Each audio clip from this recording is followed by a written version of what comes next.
नाबालिग से यौन शोषण के केस में फंसे आसाराम को अब 15 सितंबर तक जेल में ही रहना होगा। जोधपुर की सेशन कोर्ट ने आसाराम की जमानत अर्जी को खारिज कर दिया है।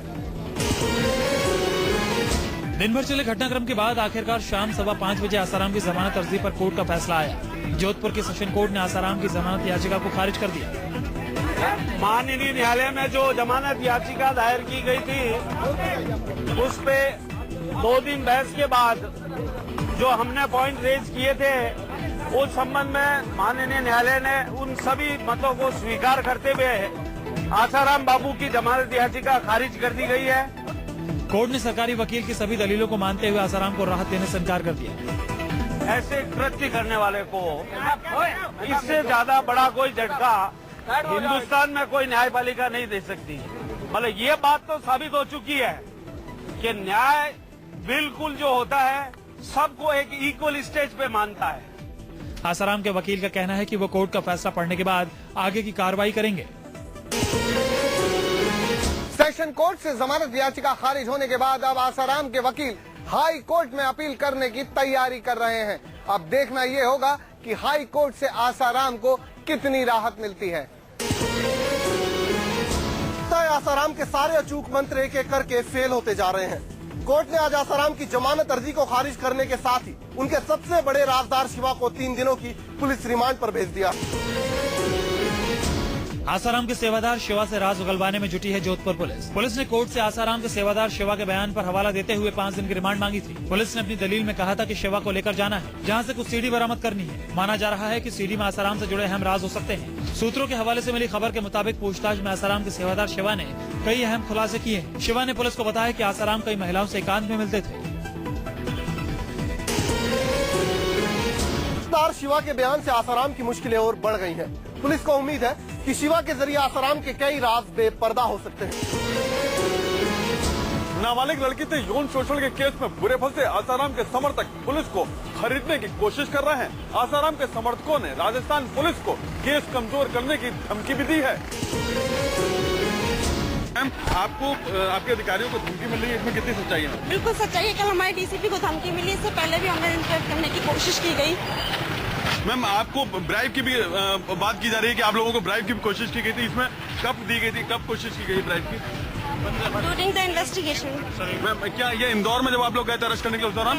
राजस्थान पुलिस का दावा है कि 31 अगस्त को गिरफ्तारी से पहले इंदौर आश्रम पहुंची राजस्थान पुलिस को खरीदने की कोशिश की गई थी। जब आसाराम के समर्थक रुपयों में पुलिस को नहीं तौल पाए तो उन्होंने कल शाम मामले की जांच कर रहे जोधपुर के डीसीपी अजय पाल लांबा को चिट्ठी लिखकर जान से मारने की धमकी दी। पुलिस ने आसाराम समर्थकों की करतूतों को अदालत में पेश किया है।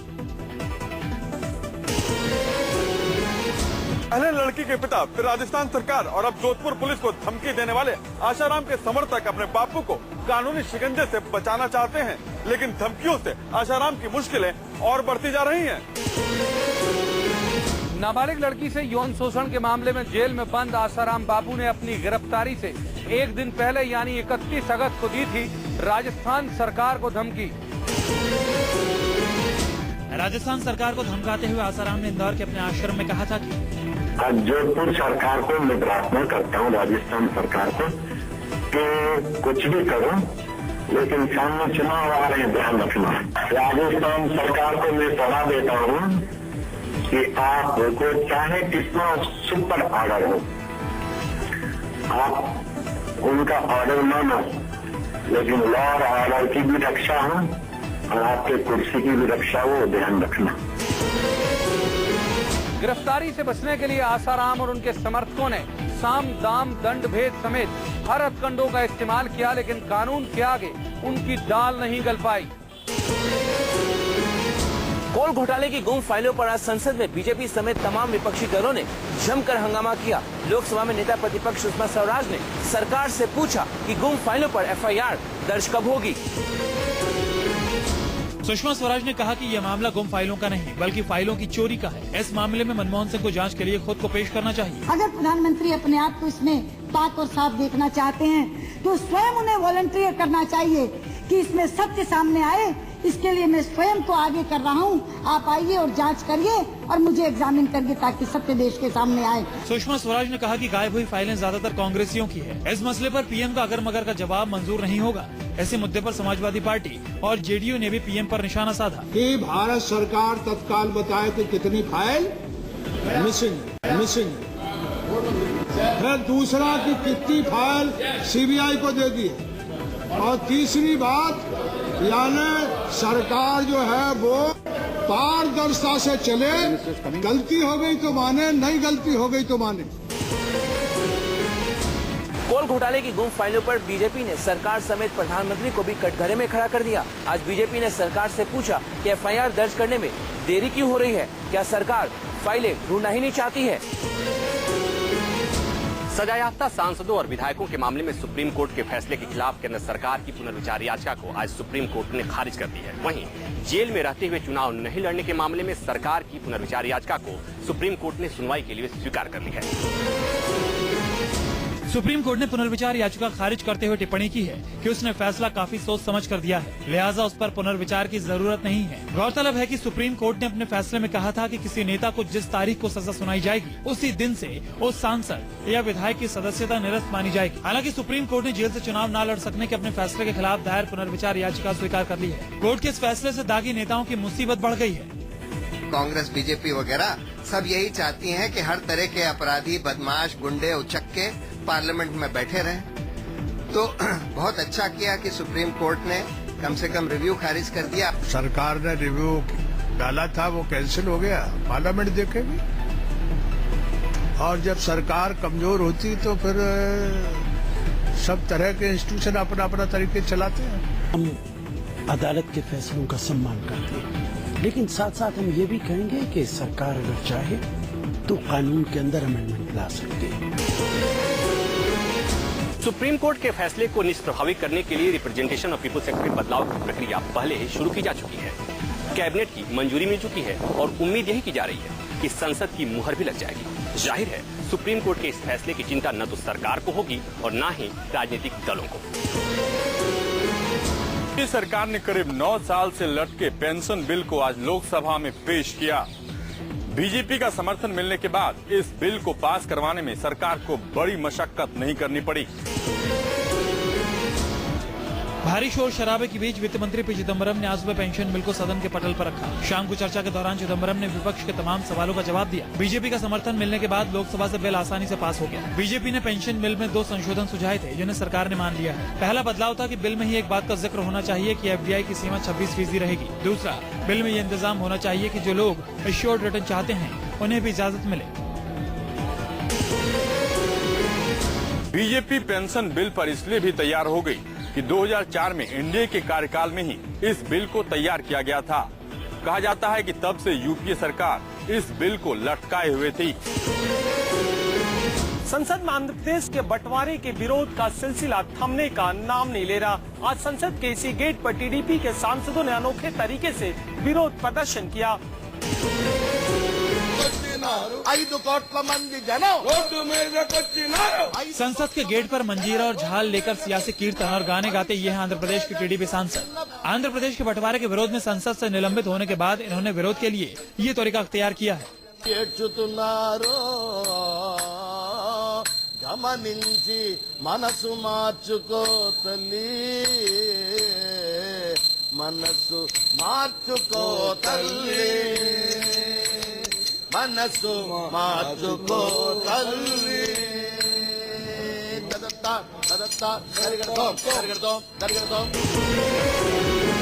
अलग तेलंगाना राज्य के विरोध में आंध्र प्रदेश के लाखों कर्मचारी महीनों से हड़ताल पे हैं, जिससे आम लोगों को अच्छी खासी दिक्कतों का सामना करना पड़ रहा है। मोदी के करीबी रहे आईपीएस अफसर बंजारा के इस्तीफे की पेशकश को गुजरात सरकार ने ठुकरा दिया है। मोदी को भगवान की तरह मानने वाले बंजारा के खत से मोदी की मुसीबत बढ़ गई है। गुजरात सरकार ने बंजारा का इस्तीफा नामंजूर करने की वजह एनकाउंटर केस में बंजारा को आरोपी होना माना है। बंजारा ने 1 सितंबर को जेल से अपना इस्तीफा भेजा था। बंजारा इस्तीफे पर दिग्विजय सिंह ने ट्वीट कर बीजेपी से जवाब मांगा है। दिग्विजय सिंह ने ट्वीट कर कहा है कि सीआरपीसी की धारा 315 के तहत आरोपी गवाह बनने में सक्षम है। क्या बीजेपी और अरुण जेटली इस पर कुछ कहेंगे? बंजारा के इस्तीफे ने मोदी विरोधियों को बैठे बिठाए मोदी पर हमला बोलने का मौका दे दिया है। गुजरात सरकार कटघरे में है, और इसीलिए एक और जगह बंजारा ने ये इल्जाम भी लगाया है, अमित शाह ने पूरा चक्कर चला के सुप्रीम कोर्ट को भी उन्होंने इल्जाम लगाया है एक तरह से कि सुप्रीम कोर्ट से उसको ज्वाइंट करा लिया, मर्ज करा लिया केसेस को। सोहराबुद्दीन एनकाउंटर मामले में बंजारा 6 साल से जेल में कैद है। इस्तीफा सौंपने के साथ 10 पन्नों का खत लिखकर बंजारा ने मुख्यमंत्री नरेंद्र मोदी और अमित शाह पर कई आरोप लगाए हैं। मोदी के करीबी रहे आईपीएस ऑफिसर डीजी बंजारा के खत से सियासी भूचाल आ गया है। बंजारा के इन आरोपों से एक बार फिर उनके विरोधियों को मोदी पर हमला बोलने का मौका मिल गया है। कांग्रेस का कहना है कि मोदी को बंजारा के आरोपों का जवाब देना चाहिए।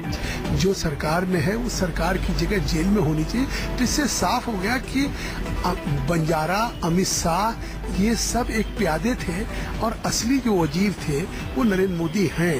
मोदी के धुर विरोधी जेडीयू और समाजवादी पार्टी ने भी बंजारा की चिट्ठी के बहाने मोदी को घेरने की कोशिश की है। इससे जाहिर होता है कि अमित शाह के जरिए फेक इनकाउंटर कराया गया और इसका मेन जो मालिक बैठा था और जो जिसके अंदर पुष्पनाही थी वो नरेंद्र मोदी की थी। एक ऐसे आरोप हैं, ऐसी चीजें कही हैं जिससे एकदम आंखें खुली की खुली रह गई हैं।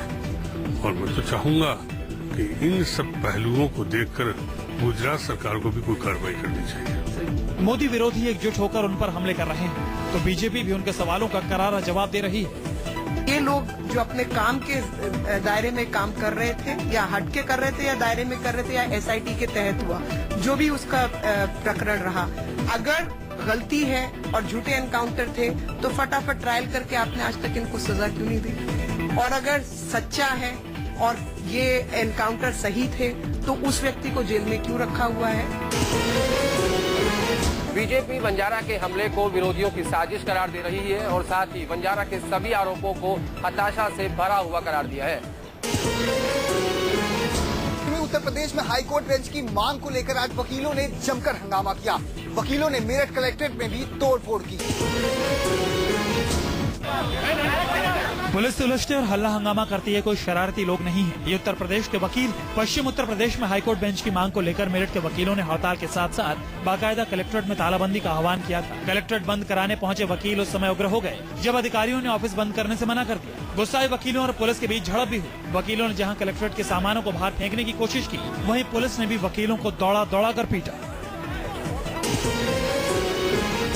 प्राइवेट फोटोग्राफर भी इन वकीलों के गुस्से का शिकार हुआ।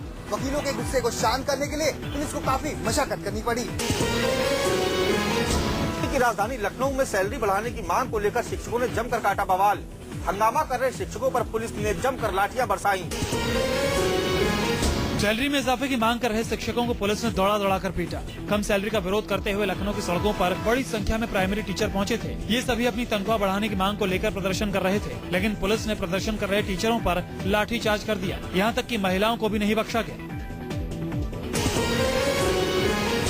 के खिलाफ जिस तरह से यूपी पुलिस ने कार्रवाई की, अब उस पर सवाल खड़े हो रहे हैं। सवाल ये कि क्या हक मांग रहे निहत्तों पर यूपी पुलिस को डंडे बरसाने का हक है? महाराष्ट्र के नासिक में छेड़छाड़ और रैगिंग से तंग आकर एक इंजीनियरिंग की छात्रा ने कर ली खुदकुशी। 19 साल की ये छात्रा एक कंपनी में बतौर ट्रेनी काम कर रही थी। प्रणाली ने कलाई की नसों को काटकर फांसी लगाने की कोशिश की। इस हादसे के बाद उसे अस्पताल में भर्ती कराया गया, जहां उसकी मौत हो गई। प्रणाली के पास से पुलिस ने सुसाइड नोट बरामद किया है। सुसाइड नोट के लिए जिम्मेदार कंपनी में काम करने वाले आरोपी 6 लड़कों और 4 लड़कियों को पुलिस ने गिरफ्तार कर कोर्ट में पेश किया। कोर्ट ने सभी 10 आरोपियों को 4 दिन के पुलिस रिमांड पर भेज दिया है। स्कूल कॉलेजों में रैगिंग के मामले कई बार सुनने को मिलते रहे हैं, लेकिन नौकरी के दौरान रैगिंग की इस वारदात पर लोगों का चौंकना लाजमी है।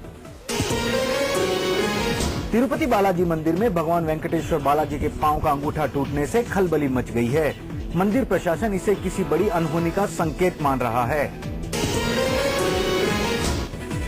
किसी भी अनहोनी से बचने के लिए मंदिर प्रशासन खास पूजा की तैयारी कर रहा है। तिरुपति बालाजी के पांव का अंगूठा कैसे टूटा, इस बात की जांच की जा रही है। गौरतलब है कि पौराणिक मान्यताओं के मुताबिक तिरुपति बालाजी मंदिर उसी जगह बना है जहां बैकुंठ से पृथ्वी पर आए भगवान विष्णु के चरण सबसे पहले पड़े थे। बालाजी के दर्शन को आने वाले भक्तों के लिए भी यह स्थान बहुत मायने रखता है। मंदिर जाने से पहले भक्त इस स्थान की पूजा करते हैं। बालाजी के अंगूठा टूटने से करोड़ों भक्तों की आस्था पर ठेस पहुंची है। इस पूरे मुद्दे पर मंदिर प्रशासन का कहना है कि इसके लिए वो लोग जिम्मेदार हो सकते हैं जो कि इसके पास जाकर नारियल फोड़ते हैं। यूपी के अमेठी में एक तरफा प्यार में पागल एक सिरफिरे युवक ने 7वीं क्लास में पढ़ने वाली लड़की को गोली मार दी। लड़की को गोली मारने के बाद इस सिरफिरे आशिक ने खुद को भी मौत के घाट उतार दिया। चश्मदीदों के मुताबिक 7वीं क्लास में पढ़ने वाली लड़की स्कूल में प्रार्थना के बाद जब क्लास की तरफ जा रही थी तभी हाथ में तमंचा और जेब में कारतूस लेकर दुर्गेश यादव स्कूल में दाखिल हुआ और लड़की से बात करने की कोशिश करने लगा, लेकिन लड़की का विरोध करने पर दुर्गेश ने इस दिल दहला देने वाली वारदात को अंजाम दे दिया।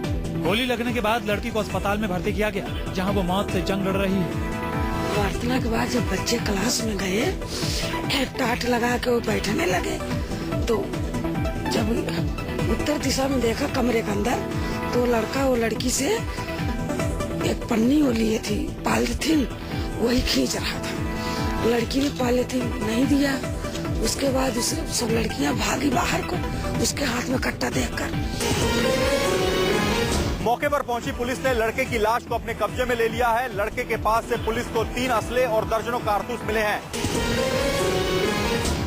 गंगा, सरयू और सोन नदी के तांडव से जिले के तकरीबन 8 से ज्यादा इलाके और लाखों लोग प्रभावित हैं। छपरा पटना मुख्य मार्ग पर भी बाढ़ का पानी आ जाने से गाड़ियों की रफ्तार पर ब्रेक लग गया है और लोगों की आवाजाही बंद हो गई है। शहर के कई बाजार और डाकघर तक में बाढ़ का पानी भर गया है। बाढ़ से आई तबाही के कारण छपरा के लोग पलायन करने पर मजबूर हो रहे हैं। वहीं बाढ़ के कारण हुई पालतू जानवरों की मौत से महामारी फैलने का खतरा बढ़ गया है। 3 नदियों के उफान से पिछले 1 दशक का रिकॉर्ड भी टूट गया है। वहीं राहत कार्यों में प्रशासन की उदासीनता के चलते लोगों का गुस्सा भी फूट रहा है।